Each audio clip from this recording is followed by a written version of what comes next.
Hi, Lucas. Great to catch up with you again. I'm very jealous of your corporate background. I am now feeling slightly under prepared. But just for the sake of the audience, I'm Justin Kirby. I'm the executive officer of the Digital Buildings Council, who were launched last year to help drive best practice and enhance best practice and drive demand for digital buildings. I mean, it's great to catch up because, obviously we've been having quite a few conversations over the last few months about some of what's going to be, discussed at the on in the digital operations theatre at Digital Construction Week, but it's going to be a really good opportunity for us to talk about what that theatre is about, what might be discussed at the event, what we're looking forward to hearing from there, what we're going to be helping facilitate as far as conversations, and, perhaps what we see coming down the line in future. Hi, Justin. It's good to see you again. My name's Lucas Cusack. For everyone out there,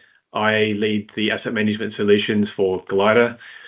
And I'm here with Justin to chat about a few things coming up with the digital operations stage and Digital Construction Week. I've known Justin for a little over a year now, and so I always like having a chat with him. He's quite provocative on LinkedIn, and that's how I first come across him. But since then, we've actually had some really good debates on industry, so I'm really looking forward to having a chat with him today. Lucas, you probably haven't seen it, but as mentioned in the marketing blurb for the panel session I'll be moderating, I guess despite the sort of ongoing advancements in digital technology and how that's increasingly blurring lines between what used to be silos, there still remains this fundamental disconnect between construction and the operational phases of a project. This issue, I think, we've discussed it quite a few times as, is becoming known as the project operations gap. And I guess the problem is it can lead to, that disconnect can lead to a lot of frustration among building users and facility staff who basically have, frequently have limited influence over smart specifications during the design phase, but are the people who end up having to use and operate buildings. So, I mean, this is sort of like a thinly veiled pitch for my panel, but I hope it's kind of also like a kind of very good discussion point given what we're hoping to do at the show and in this discussion. And I guess it's that overarching gap that lies behind why the Digital Buildings Council was launched a year ago, because it drives many of the planned working groups, initiatives and partners. And fascinatingly, a lot of what is going to be discussed at the event in terms of panel sessions, speakers, etc., are all kind of aligned to some of those project initiatives and groups. I mean, not, coincidentally, not by any great design from our end. So I think that's kind of like, I don't know for you, but quite an interesting starting point about like what we might be discussing today. Yes, and the operations gap that we talk about, it's very significant. Like when to put it in perspective, everyone wants a smart building or a digital twin nowadays. I'm seeing it more and more in contractors' tenders. The thing I also see more than that is they want a digital twin ready or a smart ready building, and Reba Stage 2 or 3, they start out hard and fast with these initiatives and objectives to get a smart building, and in the end, they result in smart ready. But the fact is, if you actually want to deliver a smart ready building or a digital twin ready building, when you get to that point when you're like, oh, I want to do it now, you have to start again because you've not actually transferred the information from construction to operations successfully. Me personally, like I dabbled in digital twins for 4 years. I worked for a technology company that was delivering it. And the thing that was just abundantly absent was good structured information that was like captured in construction for the purpose of operation and successfully transferred. A lot of asset owners now are receiving KB files, IFC, etc., from their employees' information requirements or asset information requirements, but they're receiving them, and I don't think they're putting them to good use. Fundamentally, though, there's no real way of keeping accurate records of what's in their buildings or the condition they're in, like really fundamental stuff. So they're wanting smart technology, but actually, let's just get your house in order. And that's why I really liked it joining Glider, because we have this information management solution, which is like full asset lifecycle in terms of procuring information, verifying it, and often we are employed by the asset owner in the construction stage to procure it, then to have a successful transfer of information. I just think as a challenge, we're looking right up here, and like AI has made it even worse, right? People are like jumping right up here. It's like you're not going to get your LLMs or your large language models without having this good information that's captured correctly in construction, transferred, and not just transferred but maintained as well. So it needs like a lot of people, good technologies, and I'm not going to say that they all exist right now. You need people who are on board. There's a lot of cultural shift and change management that needs to take place, and there's us as I'm a vendor. We need to also come to the party and make better tools, which is why I joined technology, because I was a user, frustrated, and I want to help make better tools. So, I mean, look, I guess how much do you think the problem is just a sort of process where there's a whole load of people involved in the design and build phase who basically walk away at practical completion, so they don't really necessarily have much skin in the game about what happens after that in use? And I guess traditionally that's because that's the way that buildings happen. You didn't have to think about this extra layer of data and technology and how it was used afterwards, other than sort of electrical, mechanical and plumbing type things. You didn't have this other thing. So how much do you think that process is part of the gap problem? I guess the right reason I asked that, and I might come back to it a bit later, linked to the sort of evolution of Digital Construction Week as a show, but you were on a panel that I moderated last year called Digital Construction is from Mars and Digital Operations in Venus. I mean, as a proxy, I could have said, like, the BIM community and the smart community aren't as joined up as they necessarily should and could be. Yes, I'm definitely trying to be the catalyst that's connecting those two, and I think a lot of others in the industry are also sort of like seeing both sides, and they realize that there's a bit of work to be done to join it. And I've mentioned it before, like that you might not be contracted to do this work, but you should just do it because it's right. Like, I'm just passionate about what I do, and I've always looked ahead. I just want to solve problems for people, and that's why I went from architecture to construction to operations to tech, because I just kept trying to solve problems for people up the line and make it better for them. So yes, we need contractual vehicles in place to help people do it. People just need to be told what to do. But I think fundamentally, like as a community and a culture, we need to just get people doing things because it's the right thing to do, right? And to not just shut up at the end of construction and say, look, I've done what you've told me to do, I'm gone. And I actually think like a new like a phase that sort of like follows construction where the contractor stays on, like maybe in their scope, like clients can procure like a different scope in contractors now where there's a 2-year value realization period that follows PC or handover, where you're there ensuring that the work that you've done is doing what it was designed to do, what they paid for.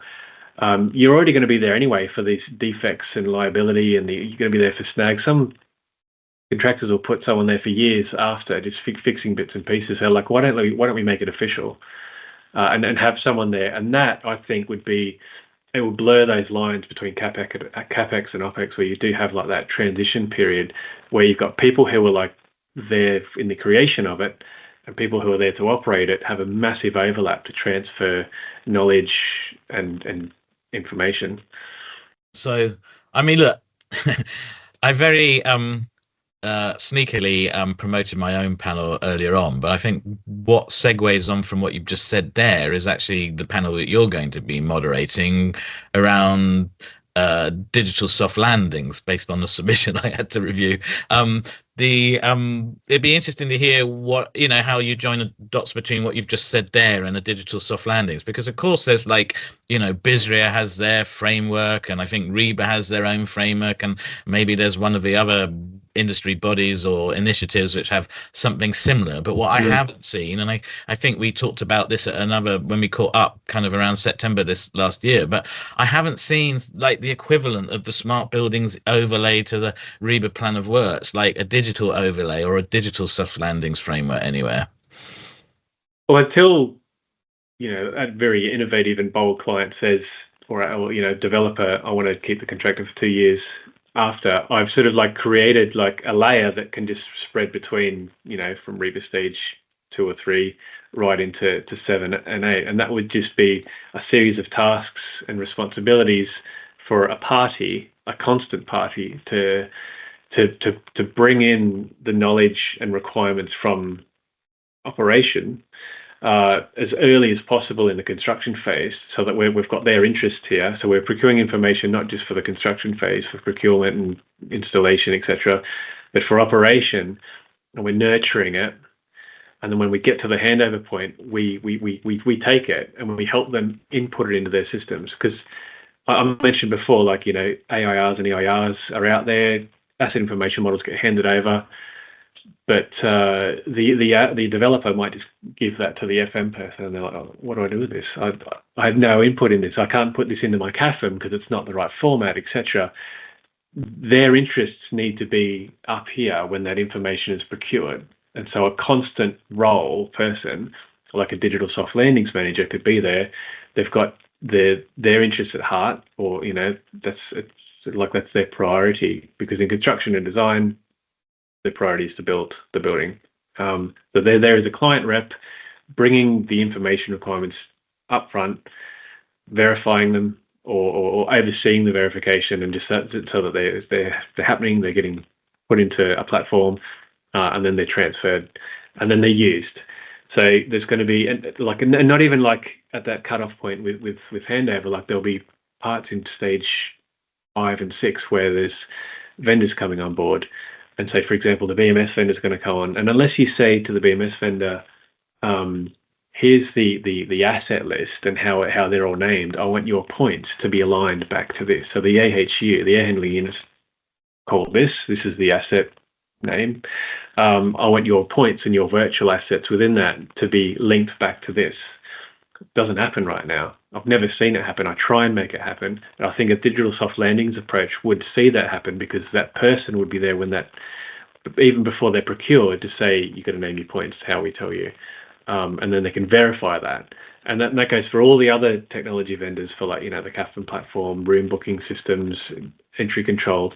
That way, all the cool stuff we want to do in digital operations, so with smart buildings, digital twins, we can, because you'll have a great data set, everything's aligned, you don't have to spend all this money normalizing and changing it. It's just there, it's consistent across your estate. I mean, think of like how, like, electric cars like Tesla have so much value, because they've all, you've got like millions of cars out there sending the same usage stats and data into a cloud. Like, an asset owner can't do that, because every building is sending different bits of data. So think of what you could do if you had like that much data, like maybe an electric car fleet would have, but on a building, or on a portfolio of buildings. Look, I mean, that's fascinating. I kind of got like, both a kind of question connected to that, but also I think what you're discussing kind of sort of feeds into what else is going on at in the digital operations theatre, which might be of interest to listeners. And so I guess I'll get the question out of the way. But when you're talking about that digital soft landings, let's call it framework, I mean, firstly, given everything you described there, I think I need the diagram view, rather, because there's so many kind of stages and things happening in those different stages that you're talking about. So I look forward to seeing that. I guess also, is that something that your platform does as a process, as much as that just being a diagram, infographic framework, like maybe the Reba Smart Buildings overlay? So is that something you can do process-wise in your platform as you go through the stages? But yeah, we do, but because traditional construction operations is like one part here, one part here. So our platform will transfer ownership, but it still benefits from having that constant between it. So you can procure information on this side and use it on this side, but having some project knowledge and experience bridging that gap from the teams. It's the people, really, isn't it? Like, so the platform does it. The information's just there. You can procure it. You can change it and you can manage it and connect it to everything you want to in operation, but it needs people that are constant. Because otherwise, like the people who've built it, they're gone. The people who inherit it, well, they can see what's there, but I think there still needs to be a bit of onboarding, and training. It's like, here's your massive, complex manual for your building. It's all digital. Everything's here. But a bit of onboarding wouldn't go astray. And yeah, we do that. But I think more so in like an additional consultancy layer of having this constant across construction and operation would be a huge benefit. And I hopefully from the talk that I do, people will see it. It doesn't mean you've got to go and hire a digital soft landings manager. It just might help you identify that there's decision points and things that you need to ask yourself throughout each stage to help that happen. But ideally, maybe you would have a digital soft landings manager. Yeah, because look, I mean, I wasn't trying to help you plug your platform particularly. I was really asking the question because, like, if what you're doing is an actual process, regardless of whether your platform helps support that or not, that's something real that people are doing, which a framework can be built off of, rather than some theoretical idea about what people should or could be doing. So I guess that more sort of tangible kind of, yes, we are helping to do this already.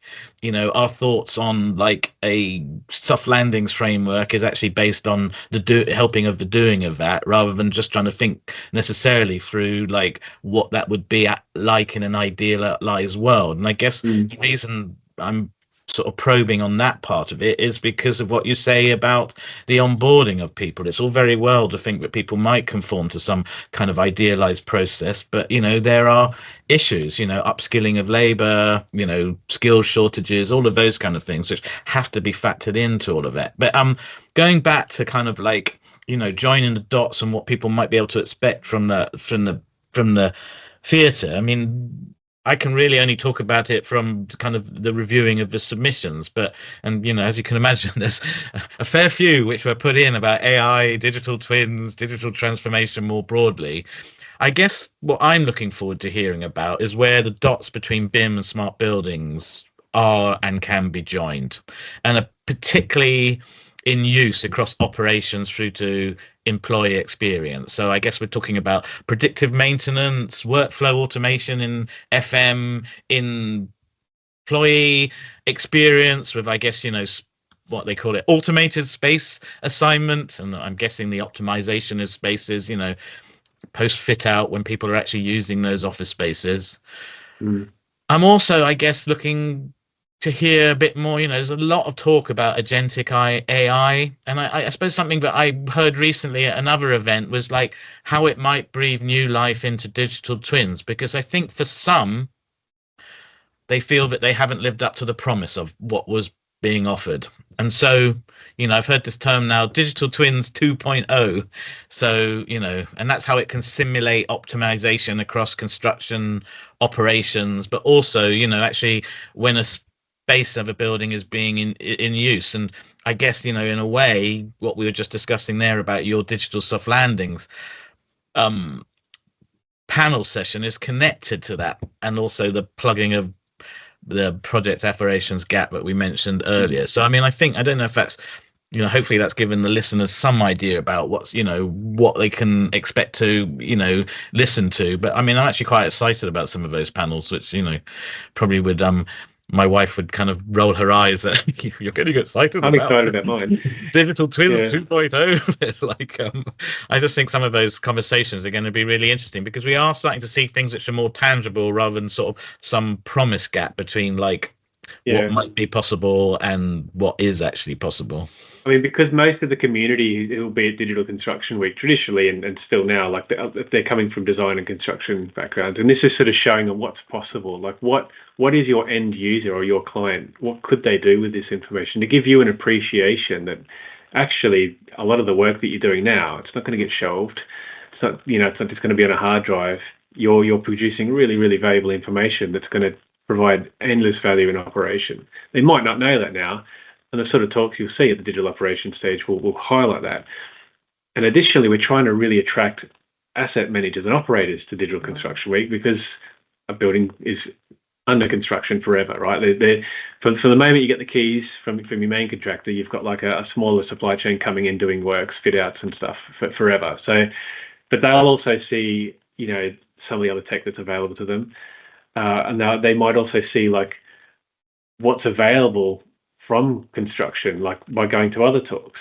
Often I get introduced to the owners and the operators from the work we do in construction, and I show them where their data is, and unless the contractor that's hired us to pull all the information together, unless their clients told them to do that, they've just done it anyway because they're a really innovative contractor. And then their client will see it and they'll be like, wow, that's really cool. I want to keep my information in there.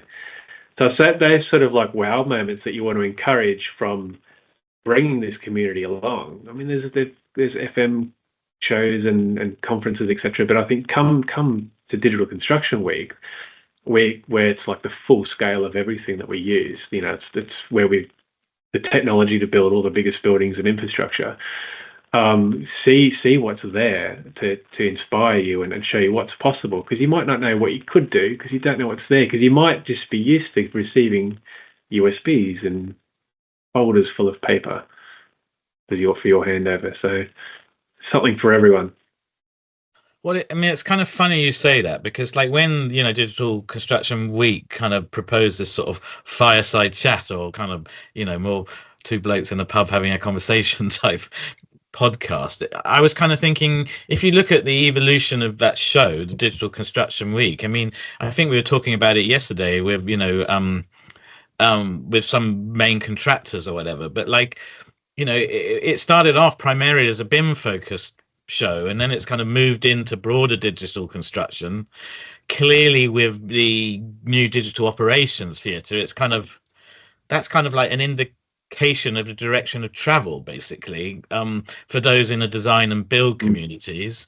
And the reason it's an indication of the direction of travel, because that's just the absolute nature of digital transformation. It blurs lines between what, I think I mentioned before, like what were silos. So, what has been called AEC Industries is rapidly becoming AECO. So I kind of think that for me is kind of like really makes this thing quite an exciting time and space, because you are seeing that blurring of lines happen. And I think you touched upon it a bit earlier about, contractually, how that might be about things are evolving, or what people, what might be discussed at the show about what's coming down the line, the scanning of horizons. I mean, I'm not even necessarily sure it is that far down the line. Some of it seems to be happening as you were talking about, which is, main contractors continuing significantly beyond practical completion. I mean, you're talking about 2 years earlier, and some of that seems to be sort of driven by performance related contracts, and and that performance being linked to energy optimization or sustainability commitments or ESG commitments. I mean, the neighbors rating is a good example of what, a performance orientated contract might be, because clearly it's not just something where you get a swim badge for passing go at practical completion. It has to be, you have to sort of design to manage that building so that it can meet that performance related building. I mean, and so, that's kind of interesting. And also, I guess, connected to that is that, you're starting to see much more joined up kind of offerings, I guess, for want of a better way of describing them, almost in divisions in some of those big main contractors, which were previously quite separated and not that joined up. So, for example, the main contractor, the MEP, and the facilities management arm, they're offering that as more of a sort of joined up kind of offering, rather than that's this, that's that. So I don't know if you're beginning to see that as well. And I guess, what else, I think, and hence meeting yesterday, because we were talking about the smart buildings overlay for the REBA plan of work, and I guess because inevitably, because what I was just talking about there is all connected to the ongoing march of technology, is that is going to be needing to be constantly revised, because technology is constantly evolving. What people are going to be doing with that technology is evolving. Therefore, it's going to knock on to how people have to think about things in the different stages. I guess, the bit I'm still not completely sure is whether we will ever be able to completely align kind of like the kind of waterfall methodology of the AEC industries, because that's how you make buildings which don't fall down, with the more iterative kind of way, agile and iterative way that technology evolves. Is that something that, so I guess, those are my starters for 10 about, following on from what you said before about, what might be interesting for those kind of thinking about what the future might hold. I don't know if any of that resonates with what your thoughts and what you're seeing. I do, and it goes back to what I initially said. Like, what I want to see is like a blurring of the lines between capex and opex, a continuation of the work. I mean, we already have within the Reba work stages people who come on at a certain point and drop off. There shouldn't just be like some massive red line between stage 6 and 7, right? Like, and there maybe there is some blurred lines, and I know there's new procurement or new roles now being brought in. I'm lucky enough to work on a few projects early on in the design stage, and there'll be an FM contractor who's actually brought in to do something called design for FM. So they're being consulted on the design to say, can you run this facility like based on this design? Because there's so much pressure on architects and designers to think of everything, right? There's they probably think a lot about like the in use and what it's designed for, because the brief is like, I want a residential building, I want a theatre or whatever. No one gives a lot of thought maybe to, I want a space where I can run the building from, because these are like offices in the basements, etc. I've gone to like 22 Bishopsgate, which is a beautiful building that I've been involved in for years. Their team sits on like level 2, right? Like they actually get a really nice space. It was designed for in a great way for the people to run it successfully, possibly because there was input up front. It's like, don't put them in the basement, that sucks. Like put them somewhere nice. And it's not just about where they work. It's like all about the systems, the accessibility and how they're joined up. I just think, bringing people from the end stages here up here, and having some people who are here continue on further. Got graphics on that. I think if you Google digital soft landings, you'll probably see in the search results that I've got like some graphics that's like with arrows going around. I just want to see that. We're going to have that construction operations thing, but let's just not make it such a cliff edge for data to be lost and potential to be lost. Really interesting. Really looking forward to catching up at Digital Construction Week, both for the sessions and also networking and post-event drinks. And likewise, it's my favorite event of the year. Cool. I've been going, I think it's 10 years now. I think I was there 10 years ago. Wow. And it's probably come along a similar journey to me, because I was working in architecture, I've gone construction, operation, tech, and I think I've noticed that the evolution, it's like in sync almost with my career. So yeah, I can't wait. Man of the moment. Look forward to catching up again soon. Cheers for having a chance to talk about all this. Cheers, Justin. Bye then. See ya.